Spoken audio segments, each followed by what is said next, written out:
Mimi niko kwenye pointi ya jina. Watu walikuwa na maono, walikuwa wanataka wajifanyie mji, lakini sio tu mji, kwenye mji ambao kila eneo wataweza kuwaona au kuwajua. Kinara maana yake ni mahali pa juu, mahali panapoweza kuonekana, mahali unapoweza kuonekana. Lakini utafanyaje kitu kiweze kuonekana? Utafanyaje kitu kiweze kuhiti? Una mpango wa kufungua kampuni, una mpango wa kufungua taasisi, utazaa. Unawezeje kutengeneza mazingira ambayo mtoto wako anaweza akawa mtu katikati ya watu, akasikika, akawa mtu mwenye kibali, kila eneo analoweza kwenda ardhi ikamkubali. Haijalishi hizo ardhi zina miungu, zina nguvu za giza, ila yeye mazingira hayo yote yakamkubali.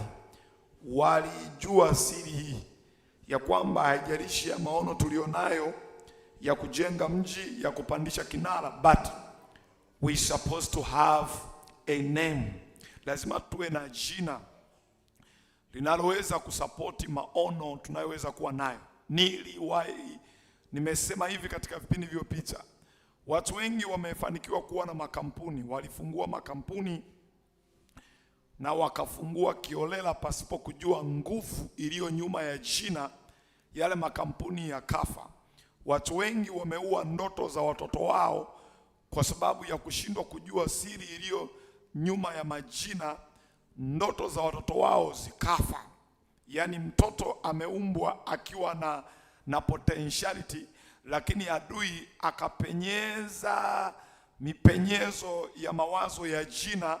Mzazi akajikuta anatoa jina kwa mtoto, kumbe ni jina linaloua hatima ya mtu. Kwa kuna watu wameua biashara zao, kuna watu wameua hata uchumba, kuna watu wameua hata ndoa, kuna watu wameua hata kazi. Swala sio kwamba upati kazi, ila una jina ambalo halikuruhusu wewe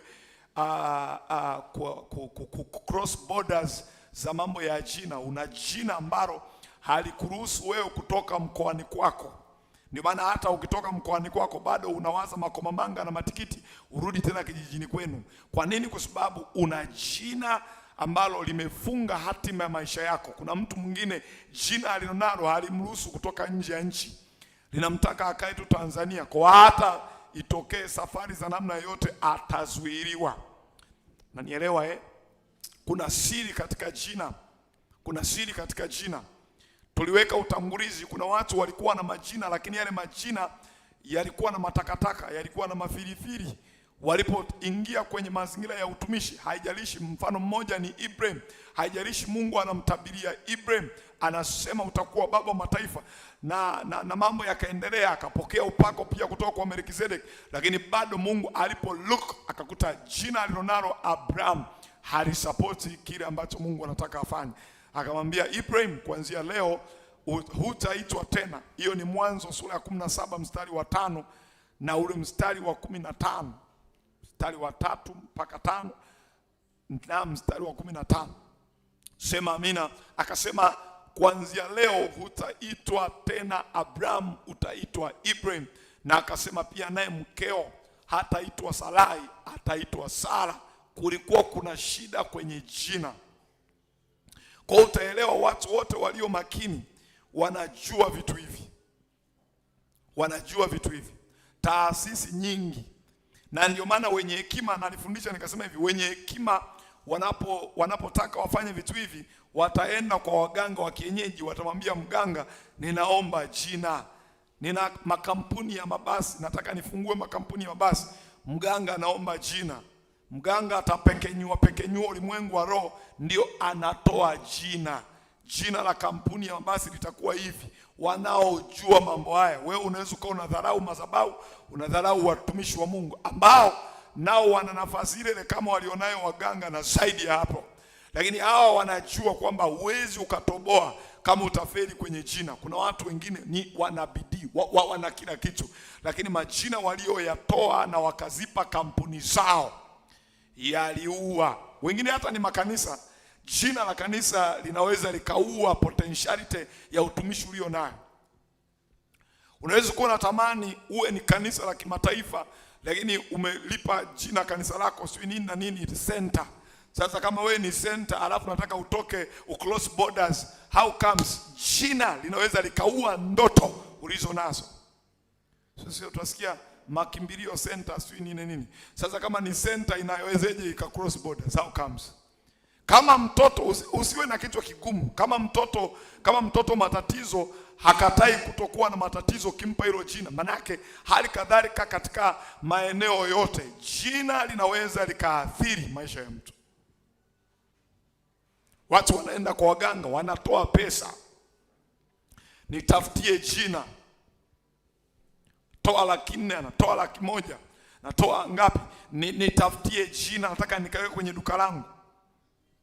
Akishaweka jina hilo kwenye duka, kila mteja anaona kabisa hili ndio duka langu. Kumbe na wewe mwenyewe nawe umelogwa, unavutwa kwenye hilo duka kwa sababu ya jina ambalo amepewa toka kwa mganga. Jina, sema jina. Sema jina. Ndio maana kuna mtu anaweza kafungua hata kampuni online. Jina lile likawa linavuta watu. Watu wanajisikia raha kuangalia hiyo account kwa sababu ya jina.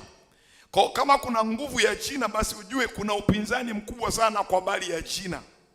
Narudia tena, kama kuna siri kubwa kwa habari ya jina, basi ujue pia kuna vita sana kwa habari ya jina. Maana yake mtu mwingine anaweza akafanikiwa kupata jina zuri na adui akaona kabisa hili jina linaweza likawa lina madhara ulimwengu wa roho. Shetani akaanza kushindana na hilo jina, kwamba hili jina asipolizuia litaleta mapinduzi. Unashangaa mwingine una jina zuri lakini limepakwa mavi, pakwa kinyesi. Una jina zuri lakini limepakwa kinyesi. Sema amina. Una jina zuri la kampuni, la biashara, la taasisi, lakini limepakwa kinyesi. Sema amen. Sema amina. Sema amina.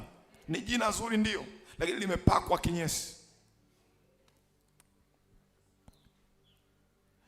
Wanapotaka wafanye selection za ajira, sehemu jina lako linakosa kibali, sema kwa jina la Yesu, ninakataa kwa namna yoyote jina langu liwe jina la sehemu yoyote ile, whether jina la biashara yangu, whether jina nalolitumia kwenye kazi, kwenye taasisi, kwenye kampuni.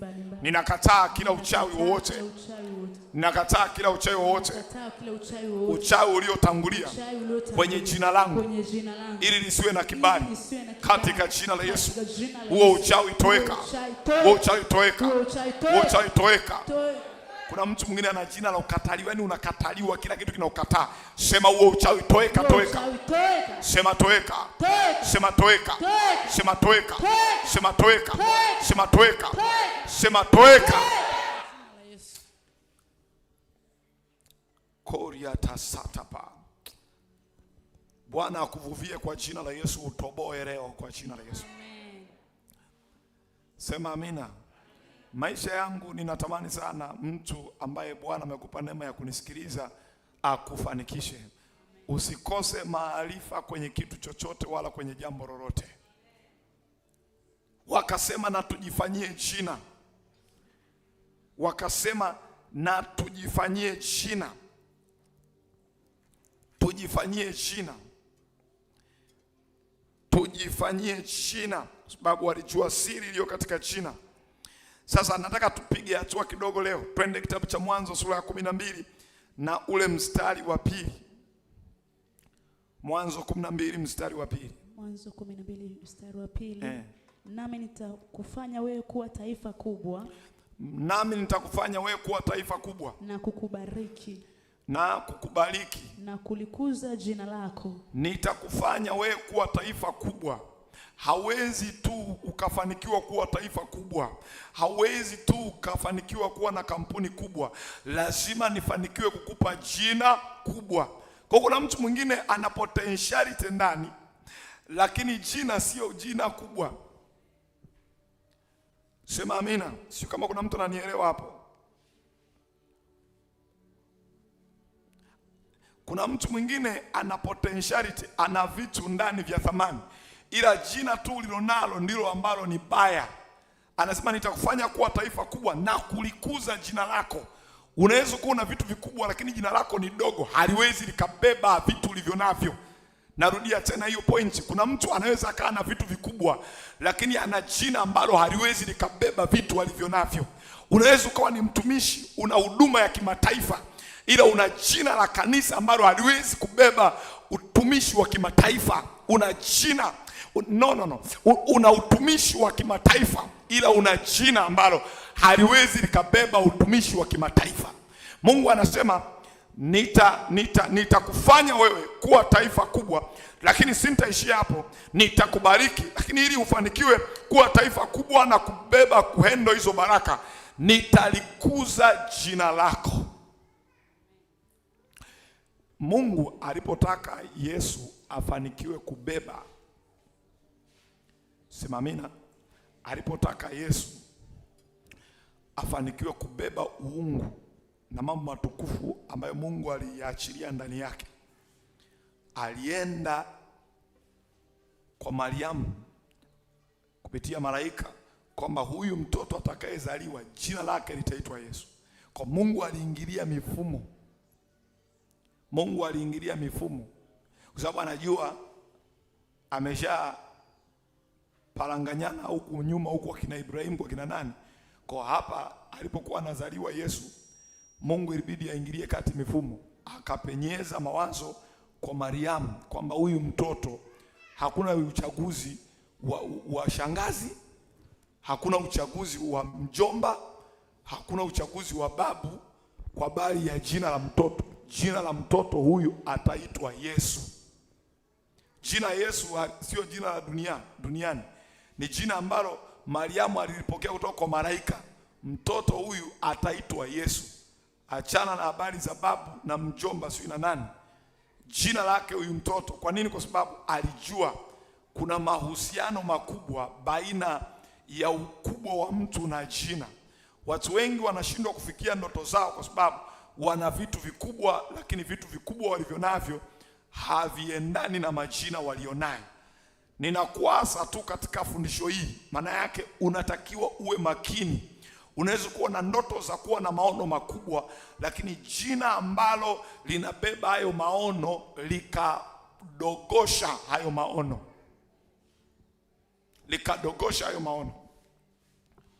Anasema nitakufanya wewe kuwa taifa kubwa na kukubariki na kulikuza jina lako, nawe uwe baraka. Na kulikuza jina lako, nawe uwe baraka. Jina ni address. Jina ni anwani. Ulimwengu wa leo jina ni anwani. Jina ni anwani. In English we say a name is an address. Ni address. Sema amina. Tunaposema jina ni anwani, tunamaanisha hivi, huwezi ukataka utume kitu kimfikie mtu fulani kama haujaambiwa huyu mtu anapatikana wapi. Kwa lazima ujue huyu mtu anapatikana wapi na ni nani. Sio tu anapatikana Mbozi, anapatikana wapi sijui. Lazima ujue ni kweli hapo jina lake nitasema nani. Nimekupitisha hapo kwa sababu ziko baraka zingine ambazo zinaachiliwa ulimwengu wa roho. Zinapotea njia kwa sababu unakuta muda mwingine majina ya watu waliokuwa wanatakiwa wapokee hizo baraka, majina yao yameharibiwa, na mwingine kama hajaharibiwa yametiwa giza. Naona kitu ambacho kinaendelea kati ya vita vya Irani na Israel na Marekani. Wanashughulikiana zile means, wanashughulikiana zile njia ambazo zinaruhusu mawasiliano hivyo, wanadili na vitu hivyo. Sasa unaweza ukaomba ukawa mtu unayeombaga na kila wakati unajibiwa maombi unayoweza kuwa unayaomba, ila adui amepiga giza jina lako au ameliondosha jina lako. Hauna jina, ila wanadamu wanakuita jina fulani, ila ulimwengu wa roho haupo.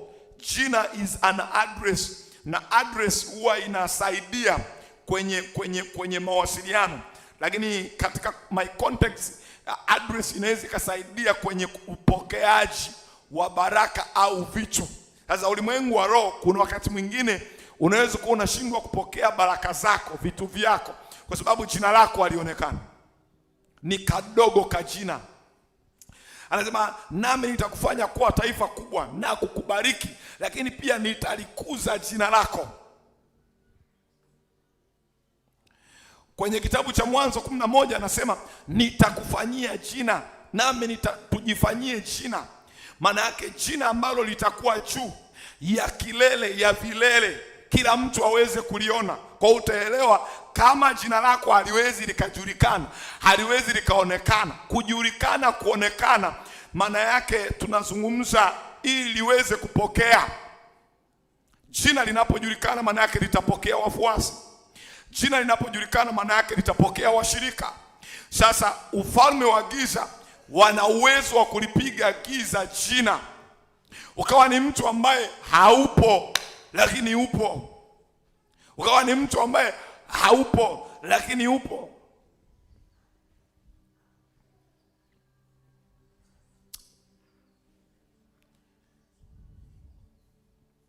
Unaweza kuwa unapeleka application zako mahali unaomba ajira, application zako hazijawahi kufika. Jina halijawahi kuonekana. Na hata likichungulia hivi kwa sababu halina nguvu. Unaweza kuwa na jina lakini ni jina dhaifu, haliwezi likapambana. Kuna mtu mmoja alikuwa na fight mambo ya ajira. Unakuta hata jina likitaka lisogee linafutwa. Kwa unaweza kuwa na jina lakini jina lako halina nguvu, haliwezi likapenya kwenye maeneo ya misuguano, haliwezi likapenya kwenye maeneo ya vita. Na ndio maana maandiko yanasema nitalikuza jina lako. Wachawi wanafahamu jambo hili, na wewe hauna budi kuyajua mambo haya. Tuliangalia kwenye Mithali anasema heri jina la sifa, heri kuwa na jina la sifa. Mungu mwenyewe alipotaka Yesu awe mkuu kuliko vitu vyote, anasema akamkirimia jina lipitalo majina yote. Maana yake hapo anazungumza kwa habari ya power. Akampa jina lenye power. Mtu mwingine anaweza kaa na jina ambalo ni dhaifu, linapigwa kila mapambano, linapigwa knockout.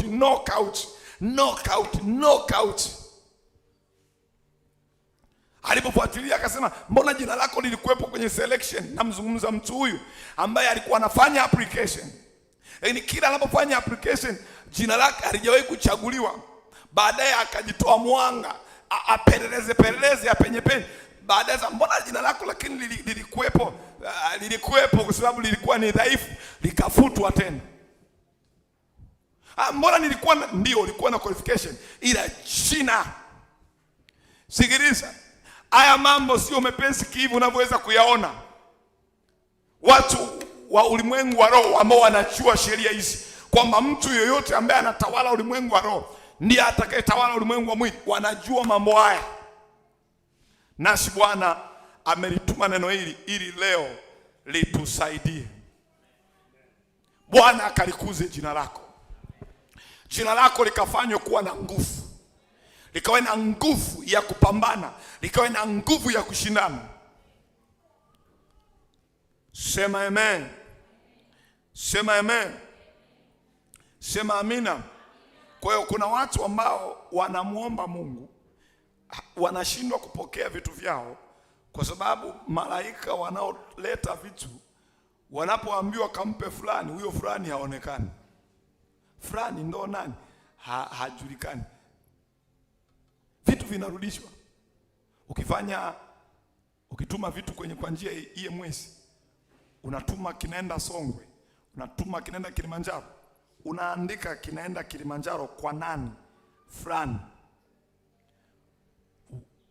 parcel inaenda Kilimanjaro, inaenda Kilimanjaro, wanaanza kumtafuta huyo mtu yupo, wanashangaa huyu mtu hayupo,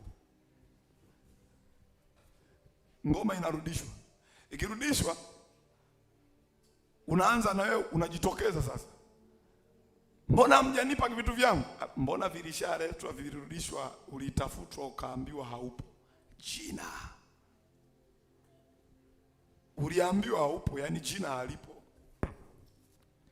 Jina ni address. Moja ya maeneo ambayo ni ya muhimu sana, ambayo ulimwengu leo huwa anayatumia kuharibu, ni nafsi pamoja na jina. Sasa hapa pana uzao wa vitu vingi vinazaliwa kwenye maeneo haya. Yaani mtu hata akifurukuta kama jina limeshughulikiwa, nothing kinachoweza kufanyika. Sema amina. Angalia Kumbukumbu sura ile ya 9 mstari wa 14.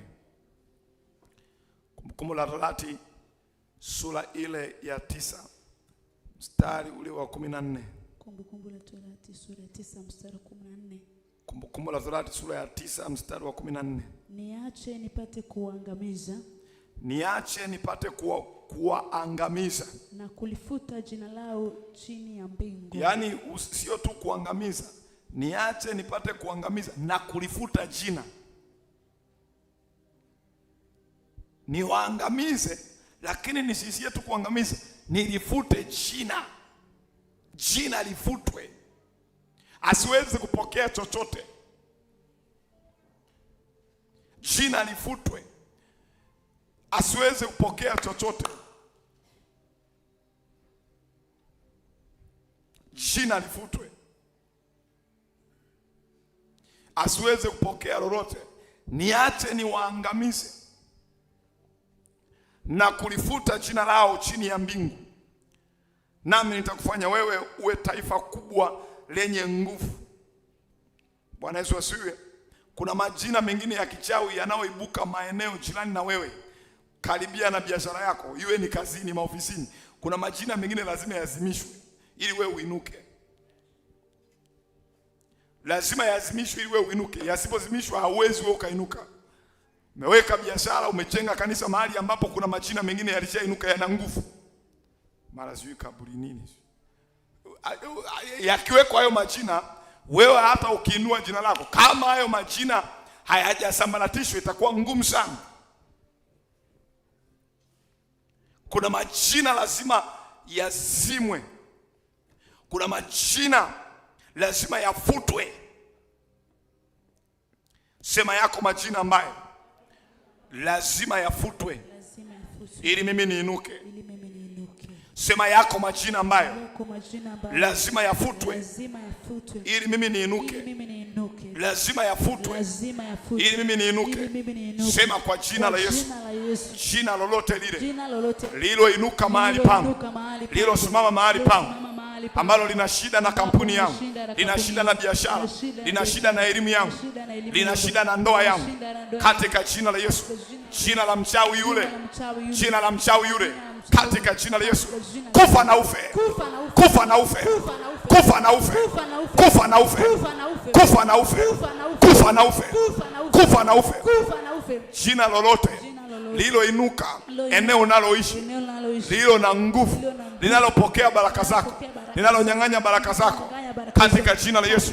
Vitu vinavyoachiliwa kwako, vinavyotumwa kwako, vinapokelewa, vinapokelewa, vinapokelewa na huyu aliyeinuliwa na mapepo na mizimu, katika jina la Yesu.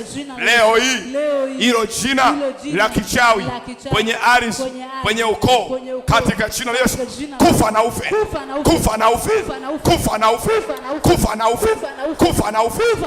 Jina lenye nguvu kwenye ukoo wangu, linaloshindana na maisha yangu, linaloshindana na baraka zangu, katika jina la Yesu, katika jina la Yesu, linaloshindana na kuinuka kwangu, linaloshindana na kuinuka kwangu, leo hii hilo jina likafe, likafe, likafe, likafe, likafe, likafe. Jina la mauti, jina la mauti, jina la mauti lililofungamanishwa na maisha yangu na elimu yangu na biashara yangu na chochote kilicho cha kwangu, katika jina la Yesu, hilo jina likafe, hilo jina likafe, hilo jina likafe. Jina lolote ambalo limeinuliwa kwa siri, limeinuliwa kwa siri kwenye jina langu, kwenye jina langu, katika jina la Yesu, jina lolote lililoinuliwa kwa siri kwenye jina langu, kwa damu ya Yesu, kwa jina la Yesu, hilo jina la siri, jina la siri la uchawi, la ushirikina, la kukataliwa, la umaskini, likafe, likafe, likafe, likafe, likafe, likafe. Sema jina lolote lilo karibu na mimi, lilo karibu na kwenye ardhi yangu, ardhi ya biashara yangu, ardhi ya kanisa, ardhi ya kazi, ardhi ya kule nilikozaliwa, kwa jina la Yesu, lilobeba ishara za kipepo, za kiganga, za kiwasimu, likafe hilo jina, likafe hilo jina, hilo jina lenye nguvu kwenye mtaa, lenye nguvu kwenye mtaa, jina lenye nguvu kwenye mtaa, linalosimama kwa niaba ya watu, linapokea baraka za watu, linapokea, linanyang'anya utajiri wa watu.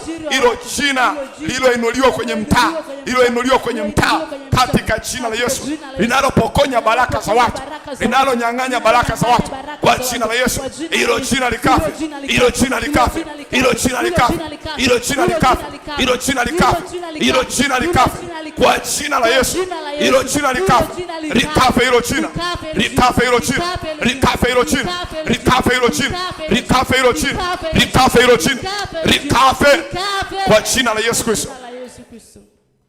Kuna mtu unanielewa? Kuna mtu unanielewa? Kuna majina ambayo kwenye mtaa yana nguvu.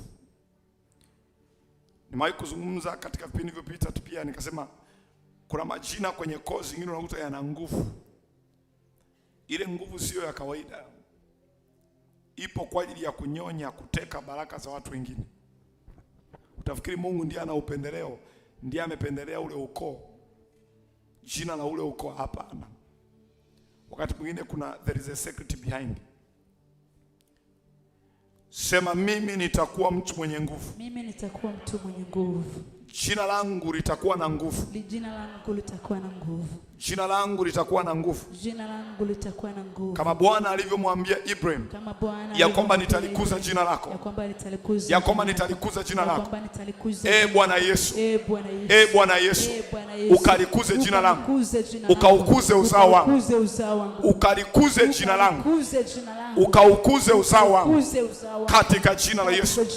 Ukalikuze jina langu, ukaukuze uzao wangu, katika jina la Yesu, katika jina la Yesu, katika jina la Yesu, katika jina la Yesu, katika jina la Yesu.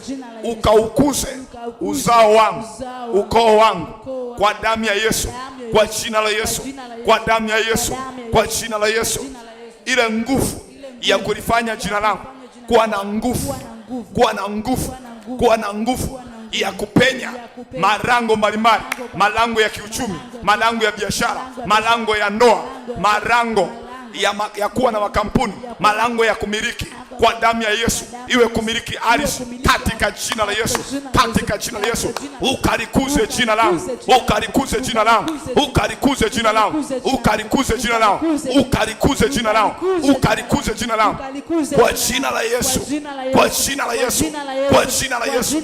Sema, Bwana Yesu, sema, Bwana Yesu, chochote kile kilichotangulia kwenye jina langu, kinachozuia kibali kwenye jina langu, kinachozuia nguvu kwenye jina langu, katika jina la Yesu, katika jina la Yesu, ninakiondoa sasa, ninakiondoa sasa, ninakiondoa sasa, ninakiondoa sasa.